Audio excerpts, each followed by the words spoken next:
There are a lot of schooling options out there, and I am not for a cookie cutter approach for anybody. However, there is one model that I think every family can bring into their home. Every family? Every family. What is it, Ashley? And that's functional education. That sounds fun.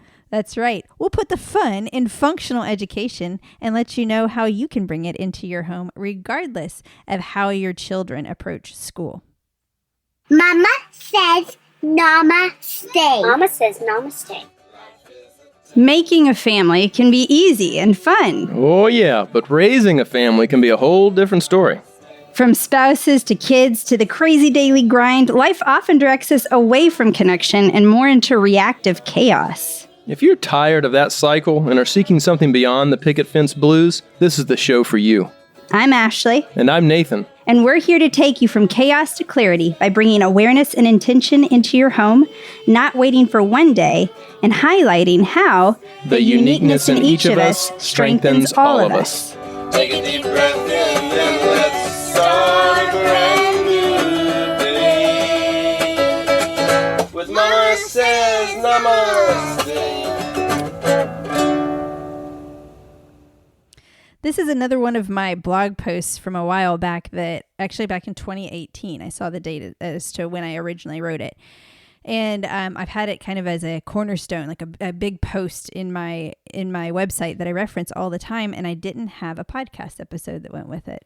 So here we are in 2024, looking back at this blog post and reframing it, looking at it from the perspective now of having kids who are 16, 14, and 11. And thank God, because now I know it works. That's right. So now we can go back and we can talk about functional education and what that was, how we were implementing it into our home. And we've broken it down into a lengthy acronym. Nathan says it's too long, but whatever. I'm wordy. I've got a lot of stuff I want to say, and there's a lot of meat in there. So it's broken into the word function. Ality. No, I'm just kidding. No, not functionality. God, that'd be worse. Yeah. Okay, function. So we're going to dive right in. And through this acronym, you'll know exactly what functional education is. Wonderful. So let's jump into the first one. So guess what the first letter of the acronym is? I don't know. Sounds like we're having way too much fun. But it is. It's fun. I mean, everybody knows that the best way to teach a child is to grab them by their face, stick their face into a book that they know nothing about that was written in 200 years ago, and tell them to appreciate it and then regurgitate why they appreciate it to you. That is how you, right? Right. Oh, that's not how you do it? It doesn't stay retained very often. No. I mean, you think about that. How many things were you forced to memorize that you don't actually remember? Oh, you remember it because it was like prison. No, I'm just teasing. But it is in a lot of respects, like the best teachers that you ever had were the ones that were fun, that made the curriculum fun, that made the curriculum come alive. Right. And that's really what this is about. It's making things that can be somewhat mundane, interesting, and really put purpose behind it. Give it a function. Right. We talk a lot as adults about going back to retain the childlike ways. You know, we need to go back and learn how to play again and all of that. I think we need to do that. I think we do a pretty darn good job of it. And on that note, though, I mean, that's it. We're trying to make it fun by stepping into into the perspective of a child. I mean, look at your surroundings with awe and with the curiosity of a kid, and approach things with that same kind of curiosity, and it'll be amazing what comes from that. For all you biblical buffs out there, that's what Jesus said, is to approach the world like a child and see it through a child's eyes. And that's usually by having fun and enjoying yourself, not trying to get stuck in the mire of the rules and why it has to be done this way. There's so many different ways to do it. Why not try and see what's out there to have some fun? And so that's what this is about, is just opening up. And that was hard for me because as a parent, I thought learning looked a certain way. I mean, I was kind of half joking about when we opened up about holding the kid's face. But I mean, if you think about how we approach education. In a lot of ways, that's how we approach it. Well, actually, I just read an article over in England. There's a big rise in these schools that are super, super strict charter schools. And kids use the slant approach. I can't remember what exactly. It's like sit down, lean forward. I can't remember where, something like you have to have eye contact, lean forward. There's no talking. And it's like super, super strict for the whole school. And there's a lot of controversy around it. And it's like forced concentration. Well, but it's being pushed as an agenda that this is the way to educate our children. Well, and I will say that it's scary as a parent because that's what you think. You went through a model that was very forced. I went through a model that was, well, you didn't as much, but I got a sampler platter. I got a few years of public school. Right. I went through a model that was very forced in public school, and as a parent, it was hard for me to turn off that expectation of this is what learning is supposed to look like. It's not supposed to be fun. It's supposed to be hard work so you can build the character that you're going to need to do the horrible work that you're going to have to do as an adult. Wait a minute. What am I building you up for? I don't know. It's kind of like, now there's an get aspect ready to of the work suck ethic. because you're not going to have fun anymore. But Right. no, it's not the way it has to be. It really you can enjoy yourself and your work. Right. And that doesn't mean we don't negate the work ethic, but we may be having fun, for example, baking cookies, and then during that time we're covering math and fractions, and we're multiplying the recipe or whatever, and science around the temperatures that we're using, and history and culture and chocolate chip cookies. We got all these things in it, and you bet your bottom dollar she's gonna be sitting there cleaning up the dishes afterward, and she's gonna have to sit and muscle through every aspect of it. So it's not like we're saying only do fun things in life with our kids. There's work ethic involved, but we're talking about having fun in the process and looking at a variety of ways that learning happens, even under the guise of straight up play, and they've got social skills they're learning. That's great. Well, we spent a lot of time on fun. You can tell we're passionate about that one. All right, moving on to the next one is U. U stands for unschooling, and unschooling is one model of alternative education, and it falls under the guise of homeschooling. But unschooling in general terms is just going to be more along the lines of not having grades, not having curriculum, not testing for different things, but being more wide open for the way learning happens. It's kind of the learning that you do as an adult when you have hobbies and things that you're interested in. Right. That's the way you pursue your passions. Right. And there's all kinds of variations for people that call themselves unschoolers and the way that they approach it. But the point of adding this into functional education is that with unschooling and with functional education, the same thing needs to happen. And what that's called is deschooling. And deschooling means setting aside what you know as the academic agenda and your cultural history for what education looks like. And it's letting go of that and being open to how learning can happen in your life for the rest of your life. And that's the important piece, is just opening it up for, this is something that's important for you to understand for the rest of your life. That's something we impress on our girls. This is, learning isn't something that you do until just you're 18 grade, and then you're done. It's something that you're constantly doing. And or some of the happiest, most successful people that we see are always learning. And so we encourage our children to have that mindset, to recognize that this is a journey, not a race. And that's the thing that kind of flips the education perspective on its head is, this isn't a race anymore. This is a journey. We feel this need to shovel as much content into these little beings while they're absorbing it. But the truth is, we're absorbing things as adults too. Right. And we're actually absorbing them better as adults because we have the maturity to rationalize it in a larger spectrum. And so we're learning from a different perspective now. Right. And so it's just that's the journey we're trying to impart with our children with this. Right. So when you think of deschooling, just take a step back and look at how all you have learned in your life since you have graduated from high school. Like, what are all the multiple ways you have learned, whether books or people or courses or classes or experiences in life or travels, all of the ways, and recognize that's what we mean by deschooling. Let go of it just being in academia and recognize the many ways we learn throughout our lives. Right.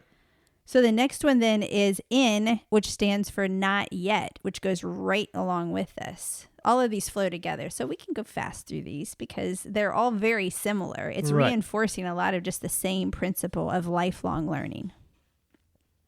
So not yet is really this idea of failure or mistakes really only staying that way if you don't learn a lesson from it.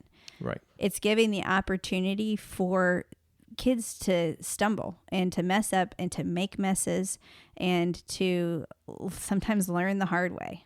And this is also an important one for you parents who are trying to parent perfectly. Give yourself permission to make the mistakes, Yeah. to make the messes, to not do it well, to speak poorly, because it teaches your kids how to apologize for their behavior, because you should be doing that yourself and say, I'm sorry, I didn't handle that well.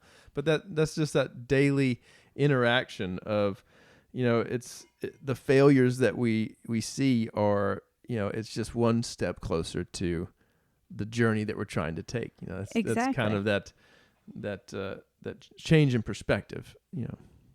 Oh, and that goes really well into the next one, C, which is credibility. We tend to second guess ourselves, and who am I to teach this? Who am I to lead in this?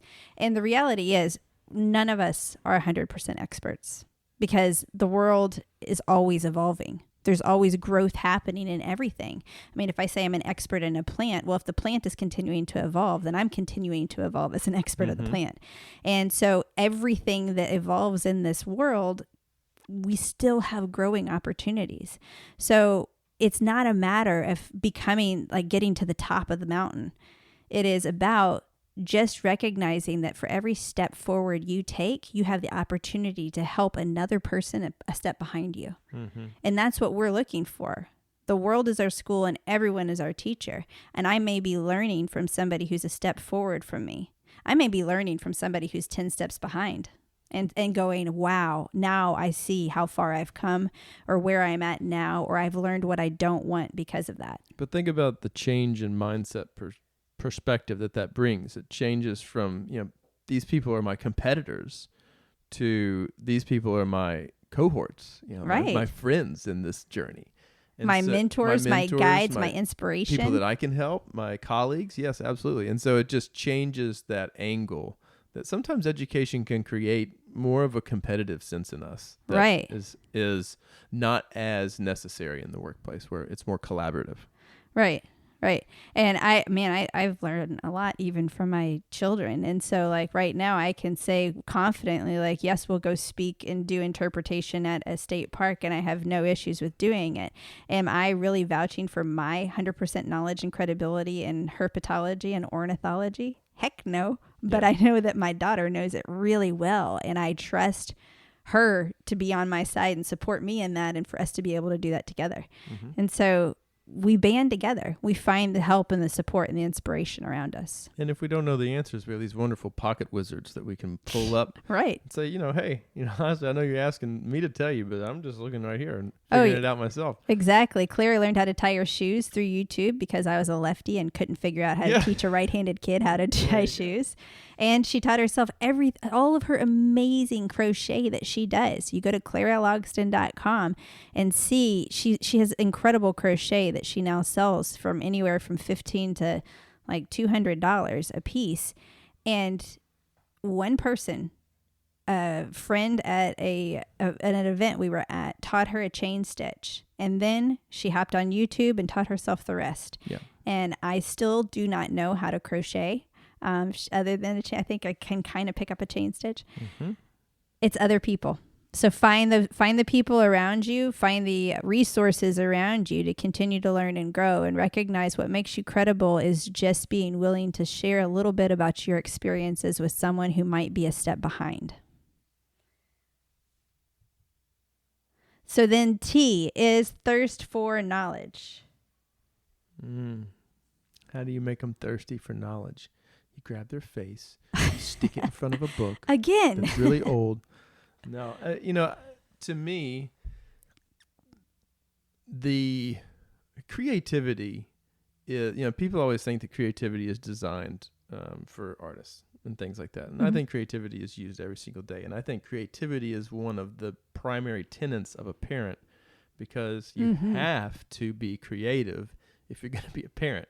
Because if they don't eat their peas, you got to figure out a way to trick them into eating their peas or whatever. You have to figure out a way to make it interesting to someone that you can't fully communicate with, but you love and adore. And so education is kind of that same way. We need to look for those ways to weave in the primary things that they need to learn into the things that they really, really love. Right. Going along with the right. And really, thirst for knowledge. Yeah. Yeah. Making sure I'm on top. It is, although it flows into our next one as well. I'm sorry. But thirst for, but what you're saying though, it's thirst for knowledge is the drive and the motivator to get them to it. And we have a perfect example right now with a child who is ready to go out and get a job, wants to do something as a vet tech, yet does not want to drive. Yeah. And so she could get a job within walking distance, but it might not be her preference. Right. And so she is now all of a sudden having a newfound interest in learning everything about the rules of the road and how to navigate different scenarios, because she recognizes that by default, she's got to figure this stinking thing out. Yeah. And she knows she's got to figure out how she's going to get around. And it's important that she needs to know how to drive. And she has not wanted to do it. Now she's got some motivators underneath her that are making her want to do that. So all of a sudden it's opened up a desire to really educate her in that. And so that's where, again, it's not just that we only look at fun subjects. It's that life fuels the motivators.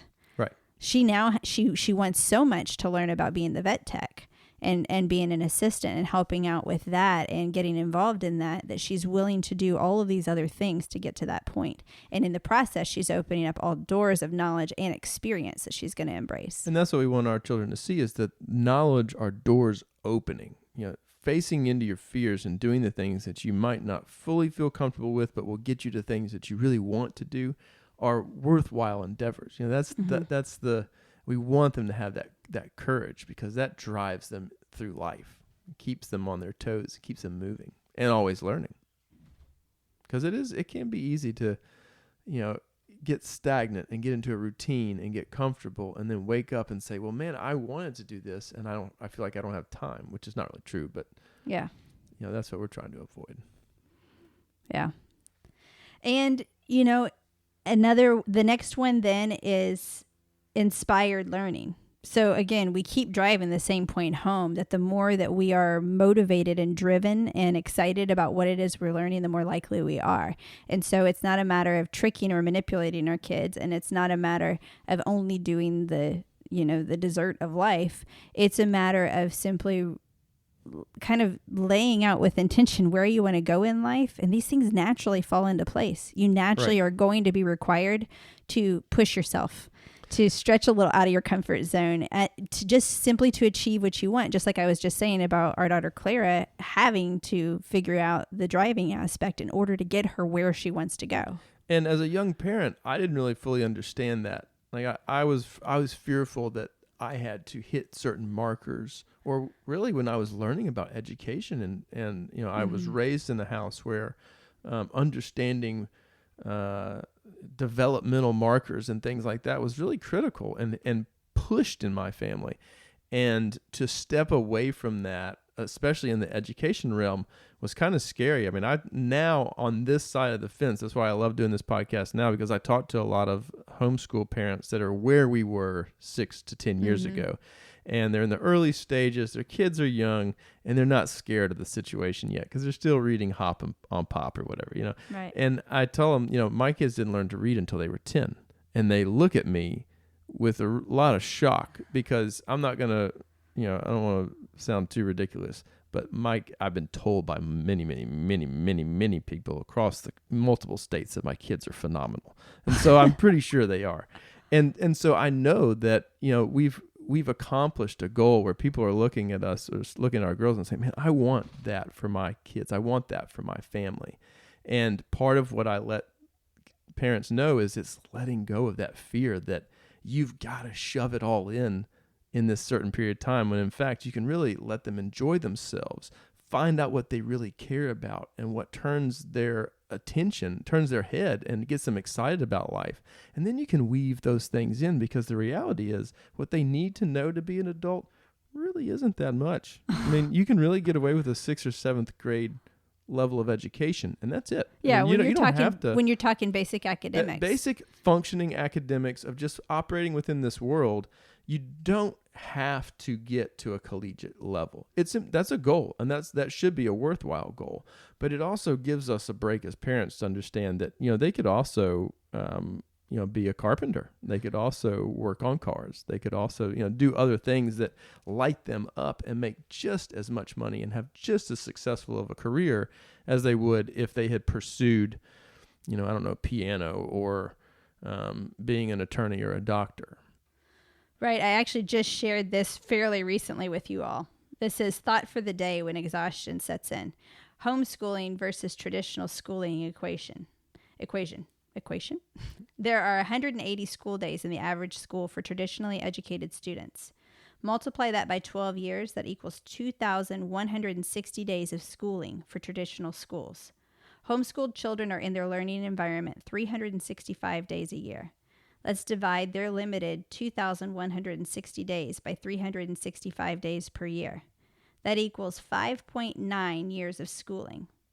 So think about that. We actually need 5.9 years of schooling from birth to age 18 to have the equivalent of what they are getting in traditional school. And now I want you to also then think about in traditional school. I know there are other ones of these that have breakdowns of how many hours is actually spent on learning versus changing classes, on managing on behavior. homeroom, managing behavior, lunch, recess, and all of that.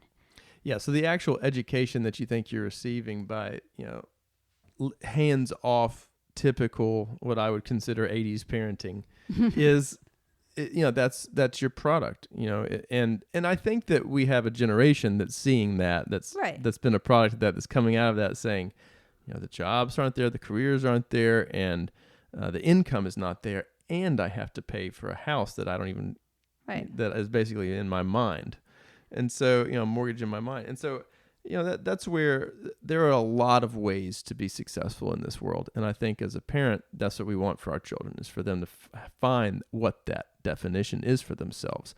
And the more you can do that as a parent now, the better, because I think we feel like we have to get them, completely passing all the tests before they can go out there and function in the world, when function, we're always evolving. We're always functioning in the world. Yeah. Which that goes perfectly. You segue so beautifully today. It's like you I are. read it or something. Yes. Oh, own your attitude. I mean, it's all about how we approach it. We approach learning not as drudgery, but as our, the new prize for the day.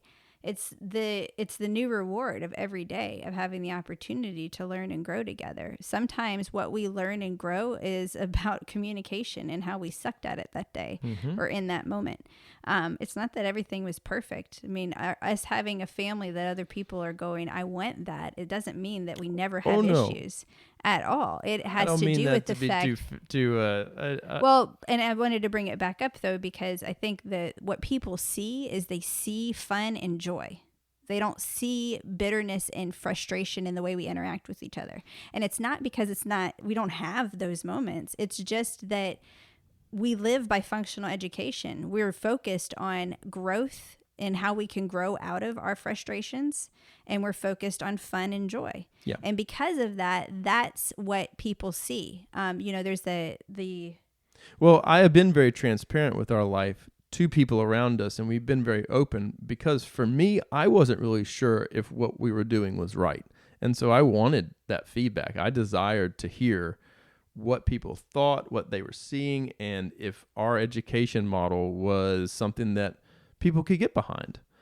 Because, it's not just, our children will affect other people and have an impact. And so we're not just affecting, one person. We're affecting everybody that we interact with. And so that's where I was really curious for that measurement. So I say that with, like, I've never really said that before because I don't like to gloat about my family. And to that point, I have been frightened that I have not been a good parent, and that I have not given my children the markers that they need. And that has given me permission to feel confident in what we are doing. But from hearing from other people, like, wow, this is pretty amazing. Your children they can talk at an adult level and they're 10.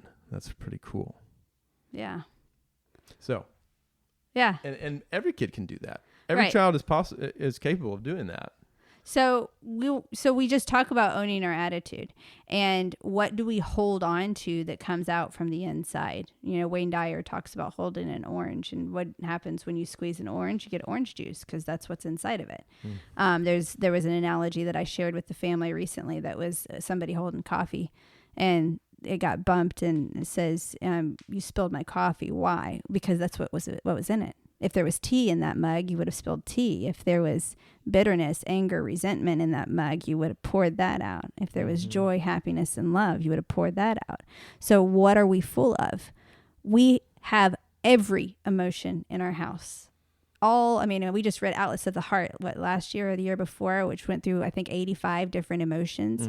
We experience all kinds of emotions in our household. And believe me, with 4 women and 3 of them hormonal and 1 of them in the midst of it, Practicing. we've got lots of practice opportunities. It doesn't mean we don't have it. It just means we choose to have the stuff we hold in be the gratitude and the growth. And the more that we can do gratitude and growth as what we have, as what's on the inside, when we're squeezed, more of that comes out. And so we stumble, and then we flip the equation. A little bit more gratitude and growth than the frustration and the resentment and the anger or whatever. Mm-hmm. All right. And then our last one is noticing the opportunity. We have to be opportunistic. And that sometimes is very tedious, especially when you have young children. And being opportunistic means having to stop the conversation with your friend because of the absolutely obnoxious child screaming at the side, and telling your friend that this is a training moment right now and you have to get down and just explain to your child how interrupting doesn't work, and give them a tool to let them know you will talk with them later. So put your hand on my arm and I will know. And me putting my hand back on yours lets you know that I've acknowledged you. And as soon as there's a break in conversation, I will give you the respect to listen to you. And then you follow through. Those little things that take extra time and may be inconvenient for you, because I'll tell you, kids' timings is not yours. It's never on your time. But those little things of being opportunistic for when we can learn and when there are learning opportunities. That bad interaction where you just flipped off somebody because you were mad at them and you had a moment of road rage, and then you take that moment to explain to your kids what happened, why you flew off the handle, and why you're going to look for a better tool next time. Yep. Those are Those so are the moments valuable that you don't gloss over. You don't avoid. There was a book that I read in my real estate days called Fierce Conversations, which talks about having those conversations with the people that you love, and avoiding those elephants in the room by having those conversations. And that's what this is. And the work that you do on the front end to make that effort will make the back end real smooth, from my experience. It does. It makes it where we have kids we just enjoy being with. We really enjoy them. Don't feel the need to have to take a break because they're draining us or anything else. Now, again, we have our moments, and there are times we enjoy say, our all alone right, we're time. done. We do. We take breaks every day from each other with a promise to reconnect because we enjoy each other and we've worked hard at it. And you can too.